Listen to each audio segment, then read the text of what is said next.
Well, we have some breaking news right now. According to Reuters, Elon Musk's $43 billion offer to Twitter is about to be accepted. At least that's what we hear from Reuters. They say Twitter is set to accept what Musk called his, I think, best and final offer, something like that. It's about $54.20 per share is what it works out to. Ryan, the business dynamics of this are an interesting question because Twitter, if this is not a massive offer, Twitter has zero motivation to accept. There's employees are concerned that this is hilarious.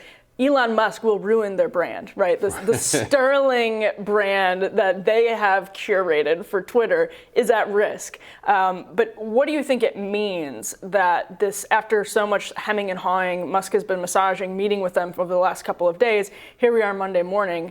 According to Reuters, they're set to accept it. On the business side, what do you make of that? Well, so his offer, that $43 billion is $54.20 a share.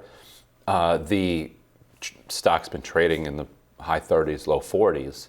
It's popped up closer to this as on this news, but by overpaying so much, by offering such a premium, it makes it very hard for the board to say no to it, because then they're subject. So he's kind of in a win-win here, because if they say no, he can then sue them and say that they broke their fiduciary duty to their shareholders, and a bunch of shareholders actually would totally sue them. And he's a shareholder. And he owns 9% at this point, and say, should have taken this offer because it's more than it's worth. Now, I do think it's kind of amusing to see so many people saying RIP Twitter, because those same people are constantly calling it a hell site that they despise with every fiber of their being, but don't change it.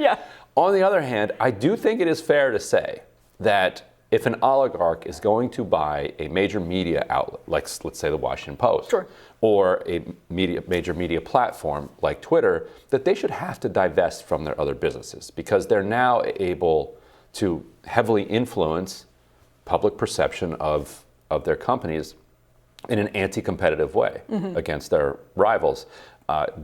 That's not how our antitrust policy is currently structured. I think it should be.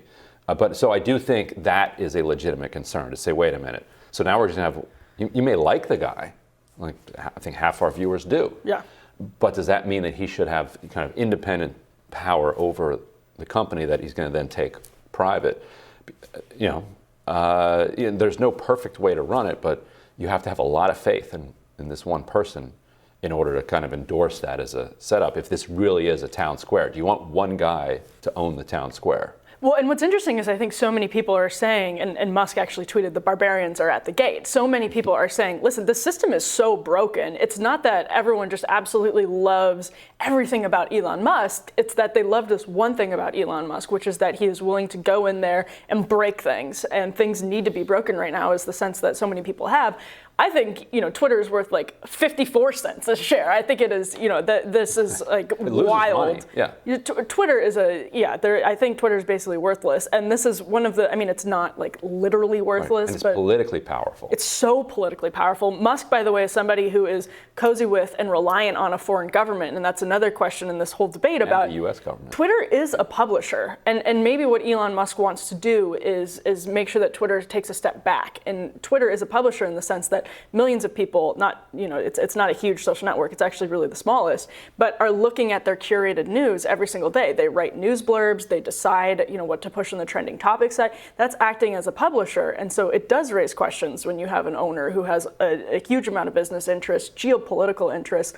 100% don't disagree with that, but I'm very curious at what kind of ownership Elon Musk is pursuing with Twitter. What kind of, does he want Twitter to just basically be a blackboard, right?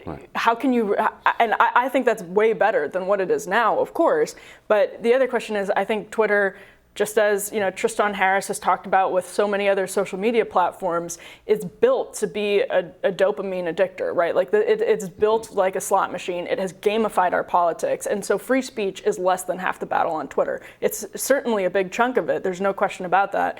But there's so many bigger problems with Twitter that I don't know if Elon Musk is interested in or willing to fix. Maybe he is. I'd rather have him own it than the situation right now, to be honest.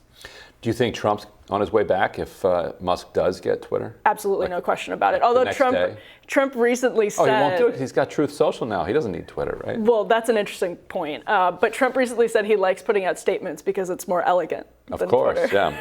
It allows him to get into the nuance that is important to him. His statements, by the way, people say they miss him on Twitter. His statements are basically tweets, right. And they're a little bit longer, and the entertainment value is still there. He won't be able to resist. I'm sure he'll be back to posting, though. Well, but the question then becomes, does he have Alex Jones back on the platform? Does he have some of these? And I think if Elon Musk really wants to deliver on his promises, the answer is yes. You have to let people like that back on the platform.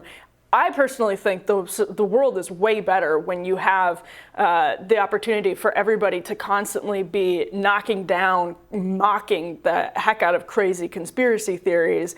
And it's sort of way better than hiding them and making it seem like, there's something suspicious. Why would you not want people on this platform? You allow them to sort of fester in the shadows. I don't think that's healthy. I think we should all be able to, talk, but that's going to be a seriously difficult question for Elon Musk to deal with, and he's setting himself up to have to deal with it. Right. Yeah, and knocking Alex Jones off of these different platforms has not succeeded in kind of knocking Alex Jones' ideas out of circulation. InfoWars is not, like, on the business side thriving. No, the InfoWars is, like, on the brink of bankruptcy because of its, like, defamation and, like, false claims about Sandy Hook and other, like... But I don't think being deplatformed has helped the business. You know what I mean? I think it was the Sandy Hook stuff that's really. But what I mean by Alex Jones' ideas is that there's more like wild conspiracy thinking today than there was 5 years ago. Well, because, first of all, because we were told so many different things are conspiracies that were accurate, lab leak. And I'm not saying that like the lab leak hypothesis is accurate, but it was accurate is that there's reasonable skepticism about it. And the Hunter Biden laptop, disinformation, all of that. So of course, and it doesn't look good when you're pushing people who are saying, listen, this is not a conspiracy. Right, exactly. And so when you are, so then that's the question for Elon Musk. Do you let people, say that biological sex is a reality on Twitter and then not let people like Alex Jones back on? Where are you drawing the line?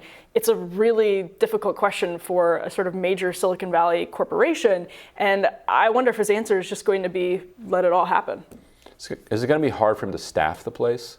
I would imagine. I would imagine absolutely. Although I think there are probably, Twitter is not a huge company. It's not at all on the size of like Facebook. It's not like having to staff Google or Facebook. But I don't know. Maybe people don't want that on their resume, working for Elon Musk's Twitter. Yeah. I don't know. Thankfully, he managed to staff SpaceX and Tesla and 100%. Salt City. So. Although the Elon Musk Twitter will probably be more controversial because people don't want to have anything to do. They think that it's like guilt by association because we lack all grace and mercy in this society, that if you work for a platform that doesn't deplatform, it's like a negative, right? Like if you work for a place that doesn't ban bad people, then you are a bad person. You're platforming them. Yes, you're platforming them. Yeah. So what a mess.